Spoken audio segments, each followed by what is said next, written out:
हे viewers, good morning. कैसे हैं आप सभी? This is Manu Sharma. I hope you all are doing good. Welcome to my channel educating hand. Students, आपको पता ही है, अगर आप मेरी वीडियोस पिछली सभी देखते आ रहे हैं तो आपको पता है हमारी जो सीरीज़ चल रही है वो है टॉपिक प्रोनाउन। और आज उसी का एक टाइप रिलेटिव प्रोनाउन हम इस वीडियो में डिस्कस करने जा रहे हैं। तो without wasting much time, let's move on to the video. What is relative pronoun? Students, बहुत आप कंफ्यूज ना हो। एक्चुअली जो रिलेटिव प्रोनाउन है वो रेफर करता है किसी भी नाउन या प्रोनाउन को। इट मीन्स आपको ये रिलेटिव प्रोनाउन हेल्प करेगा उस नाउन या उस प्रोनाउन के बारे में बताने के लिए जिस के बारे में हम बात कर रहे हैं। क्लियर? इट मीन्स आपको ये वहाँ पर, यानी जिस भी नाउन या प्रोनाउन के बारे में हम बात कर रहे हैं वहाँ पर आपको ये उसके साथ आपको ये लगा हुआ मिलेगा। Got it? अभी जो रिलेटिव प्रोनाउन हैं वो आपके क्या हो सकते हैं? वो हो सकते हैं that, which, who, whom, whose। Clear? तो आपको ये WH फैमिली के हैं, थोड़े से सिमिलर भी लग रहे होंगे, सेम सेम से, लेकिन यहाँ पर इनका डिफरेंट मीनिंग है। यानी जिस सेंटेंस के अकॉर्डिंग जहाँ पर भी ये सूट करेंगे वहीं पर हम इनका जो है यूज़ करेंगे। अभी आपको ये पता होना चाहिए कि जो भी आपके रिलेटिव प्रोनाउन हैं उनका यूज़ आप किन किन चीज़ों के साथ कहाँ कहाँ पर कर सकते हैं। जैसे आपने हु और हुम, कि जो हु और हुम आपके प्रोनाउंस हैं, इनको हम तब यूज़ करेंगे जब हम पीपल की बात करें, इट मीन्स लोगों की बात कर रहे हैं।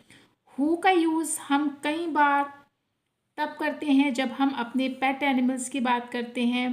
हुज़ का यूज़ हम तब यूज़ करते हैं जब हम पीपल, एनिमल और थिंग्स सभी के बारे में बात करते हैं। तो अगर आपको मैं थोड़ा सा हिंट दूँ कि जो आपका हु प्रोनाउन है, ये देखिए हु,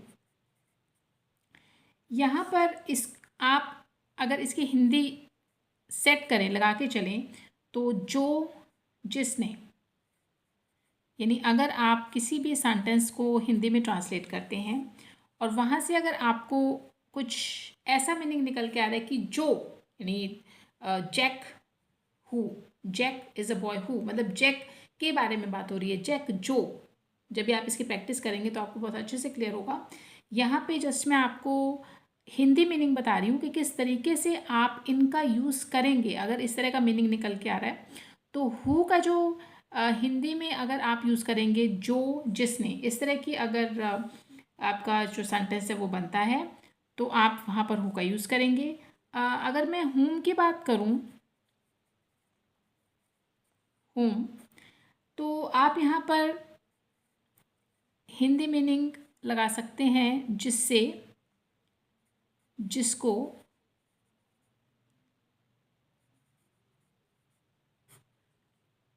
जिनको, कुछ इस तरह की साउंड आए या इस तरह का मीनिंग निकल के आ रहा है तो आप होम का यूज़ करेंगे। इसी तरह अगर मैं बात करूँ हुज़ की,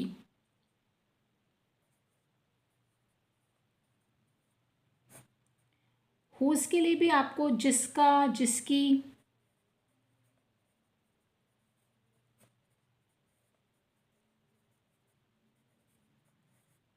अगर इस तरह का सेंटेंस में आपको नज़र आ रहा है जिन भी व्यक्ति के बारे में बात हो रही है या किसी थिंग या एनिमल के बारे में, तो आप यहाँ पर इस तरीके से इन चीज़ों को समझें और अप्लाई करें। आप ये जो मैंने आपको हिंदी बताई वर्ड्स की, आप इसका स्क्रीनशॉट भी ले सकते हैं और उसके अकॉर्डिंग आप जो है इसकी प्रैक्टिस कर सकते हैं। तो हम बात कर रहे थे कि रिलेटिव प्रोनाउन जो हमारे हु है, हुज़ है, हुम है, ये एक्चुअली आपको ये बताते हैं कि किस नाउन या प्रोनाउन के बारे में आप बात कर रहे हैं, क्योंकि ये उन्हीं के साथ यूज़ किए जाते हैं। फॉर एग्जांपल मैंने आपको ये जो वर्ड है आपका, सॉरी जो सेंटेंस है, the man who stole Jack's car has been caught. व्यक्ति जिसने जैक की कार को चोरी किया वो पकड़ा जा चुका है। क्लियर? तो अभी यहाँ पे मैन, देखिए हु का यूज़ किया गया रिलेटिव प्रोनाउन, और ये जस्ट आपका ये जो नाउन है इसके साथ, इसके जस्ट आफ्टर यूज़ किया गया। इट मीन्स ये बात कर रहा है उस व्यक्ति की जिसकी कार, जिसने जैक की कार को चोरी किया। The man who stole Jack's car, वो व्यक्ति जिसने, यानी जिसने जैक के कार को चोरी किया, वो पकड़ा जा चुका है। तो इट मीन्स हम उस व्यक्ति की बात कर रहे हैं। तो यहाँ पे इस विशेष व्यक्ति की बात हो रही है, इसलिए हमने यहाँ पर रिलेटिव प्रोनाउन हु का यूज़ किया। तो वही मैं आपको अभी मैंने बताया कि जस्ट आफ्टर ये नाउन या प्रोनाउन जिसके बारे में हम बात कर रहे हैं, टॉक कर रहे हैं, वहाँ पर इनका उन्हीं के साथ इनका यूज़ किया जाता है। और किस तरीके से आप यूज़ करेंगे, कहाँ पर किस तरीके से हिंदी बनेगी, वो मैंने आपको बता दिया। अभी अगर हम आगे नेक्स्ट जो आपके रिलेटिव प्रोनाउंस हैं, अगर उनकी बात करें तो उसमें एक रिलेटिव प्रोनाउन है आपका विच। ठीक है, तो यहाँ पे विच भी जो है स्टूडेंट्स, यहाँ पर इसका भी मैं आपको बताऊँ कि जिसे जो, यानी विच का अगर आप यूज़ करेंगे तो वहाँ पर अगर आपका सेंटेंस में मीनिंग निकल के आ रहा है जिसे जो, तो भी आप विच का यूज़ करेंगे। विच का जो यूज़ है वो आप यूज़ कर सकते हैं जब भी हम नॉर्मली एनिमल्स की बात कर रहे हैं, थिंग्स की बात कर रहे हैं, तो वहाँ पर आप नॉन लिविंग थिंग्स जो हैं वहाँ पर आप विच का यूज़ करेंगे। Clear? For example the car which Jack bought yesterday has been stolen. Car जिसे जैक ने कल खरीदा था वो चोरी हो गई है। तो देखिए यहाँ पर कार है, एक नॉन लिविंग थिंग है, तो इसलिए आपने जस्ट कार के साथ विच का यूज़ किया। रिलेटिव प्रोनाउन है क्योंकि उस कार की बात हो रही है जिसे जैक ने कल खरीदा था और वो चोरी हो गई है। क्लियर? तो इस तरीके से आपने विच का यूज़ करना है। और एक रिलेटिव प्रोनाउन है आपका दैट।